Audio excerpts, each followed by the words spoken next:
When Nurse Sarah walked into the hospital for her shift, she had no idea her life was about to be turned upside down. Known for her kindness and unwavering dedication, Sarah was a favorite among both patients and staff. But that day, a shadow of suspicion fell over her spotless reputation. It all started when Mrs. Gable, a wealthy, long-term patient, reported her diamond necklace missing, and her finger pointed directly at Sarah, the nurse who had just been in her room. The accusations spread like wildfire through the hospital corridors. Whispers followed Sarah down the halls. Colleagues who once greeted her with warm smiles now offered hesitant nods or averted their gaze. The hospital administration, under pressure from the influential Gable family, had no choice but to launch an immediate investigation. Sarah was placed on suspension, her badge and keys confiscated. For the first time in her 15-year career, she was escorted out of the building, not as a caregiver, but as a suspect. Sarah's world crumbled.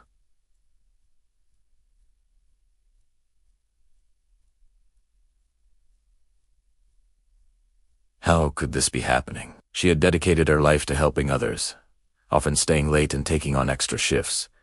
Stealing was not in her nature. It went against everything she believed in. The thought of a patient's missing necklace was distressing, but the accusation was a personal dagger to her heart. She replayed the morning's events over and over in her mind. She had helped Mrs. Gable with her morning medication, fluffed her pillows, and shared a brief, friendly chat. Nothing was out of the ordinary. Yet, here she was, branded a thief. The head of security, a stern man named Mr. Thompson, was tasked with reviewing the security footage. Everyone expected to see a clear-cut case of theft, a moment where Sarah pocketed the expensive piece of jewelry. The hospital administration was already preparing the termination paperwork. The Gable family was demanding swift justice. The pressure was immense. As Mr. Thompson sat down in the dimly lit security office, he started rewinding the tapes, his eyes scanning the multiple camera angles that covered the hallway outside Mrs. Gable's room. He watched as Sarah entered the room, a cheerful smile on her face. He saw her leave a few minutes later, her expression unchanged. There was nothing suspicious in her demeanor. He fast-forwarded through the next hour. Other nurses and doctors came and went. A cleaning crew passed through. Visitors walked by. Nothing seemed out of place.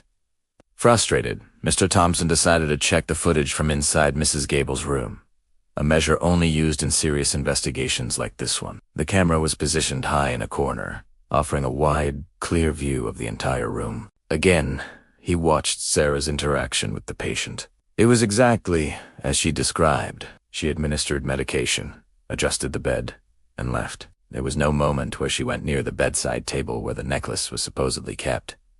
Mr. Thompson leaned closer to the screen, his brow furrowed. If Sarah didn't take it, then who did? He continued to watch the footage, minute by painstaking minute. He saw Mrs. Gable alone in her room, reading a book, watching television, and occasionally dozing off. Then, something caught his eye.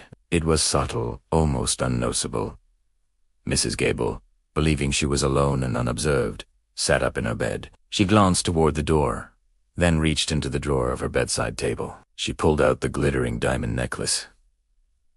Mr. Thompson's eyes widened. He watched, stunned, as Mrs. Gable carefully unclasped the necklace, a strange, determined look on her face. She then turned her attention to the large potted plant sitting in the corner of her room. With deliberate movements, she pushed the necklace deep into the soil, burying it completely. She patted the dirt down, smoothing the surface as if nothing had happened. Then, she leaned back against her pillows, her expression returning to that of a frail, elderly patient. A few moments later, she pressed the call button for the nurse. When the next nurse arrived, Mrs. Gable began her frantic performance, crying about her stolen heirloom.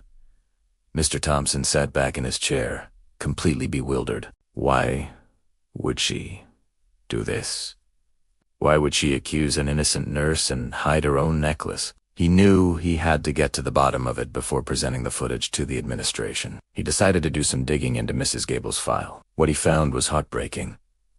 Mrs. Gable's husband had passed away in this very hospital a year ago. The diamond necklace was his last gift to her. Her medical records showed she was suffering from severe depression and was often lonely, despite her family's wealth. Her children rarely visited, managing her care from a distance.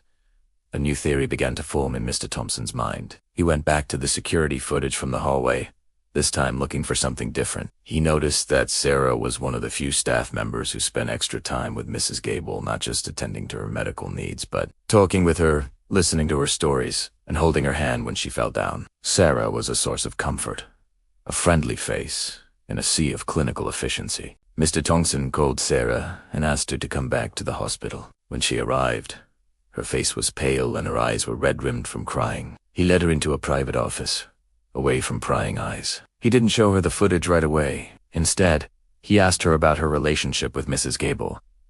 Sarah's voice was thick with emotion as she spoke. She described Mrs. Gable as a sad, lonely woman who missed her husband terribly. She said she felt a connection with her, and that she often stayed a little longer just to keep her company. She wasn't just a patient. She was a person who needed kindness. Then, Mr. Thompson turned the monitor around and pressed play. Sarah watched in silence as the truth unfolded on the screen. She saw Mrs. Gable hide the necklace and then feign distress. But instead of anger, a wave of immense sadness and compassion washed over Sarah's face. Tears welled up in her eyes. But this time, they weren't for herself. They were for Mrs. Gable. She finally understood. It wasn't about theft. It wasn't about malice. It was a desperate, misguided cry for attention.